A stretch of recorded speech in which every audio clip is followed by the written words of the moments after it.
නිසා තමයි සඳහන් කරේ ඔහු පහරවල් වලින් ඒ පුනරූපණයකින් බැලිය යුතු තත්ත්වයක් මොහමඩ් නිස්මි දුවන්න තීරණය කළේ නැහැ. පන්දුව වේගවත් වැඩි ඉතාම කිරීම සඳහා සංජුකාන් දර්ශනීය පරක් අලංකාර පරක් එල්ල කරේ දකුණු අපේදිකරුවා ඔබ නැවතත් මා ජනිත් බණ්ඩාර තෙන්නකොන් පන්දු යවන විට ප්‍රකාශ කරා වූ සතුව තිබෙන විශේෂත්වය මේ යටි අත බොටම් හෑන්ඩ් එක භාවිතා කරමින් මොම අපූර්වට ෆ්ලික් පහරවල් එල්ල කරන්නට හැකියාව තිබෙන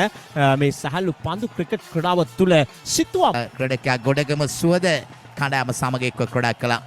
අපූර්ව පරක් නවතල්ලන්න කිසිම කෙනෙක් නැහැ. පන්දු රකින්නන් ලබා ගන්න කරදක් ලැබෙන ජනිත් බණ්ඩාර තැන්නකාන් විශිෂ්ට පන්දු පහරක් තිනේ පහර සමන් කුමාර මයි සිතුවම් මදින ක්‍රඩකෙක් මේ අපූරු ක්‍රඩකයා ජනිත් බණ්ඩාර තැන්නකාන් ඔහු මිට පෙර ෆ්ලික් පහර බොහොම අපූරුවට ඔහුගේ බොටම් හෑන්ඩය සෙනතෝ යටි අත භාවිතා කරමින් එල්ල කරේ දැන් මෙවර ඔබට දකින්නට ඇති ඔෆ් ඩ්‍රයිව් පහර මැනවින් දී පැක්ස් කවර් දෙසට පන්දු පහර එල්ල කරේ මේ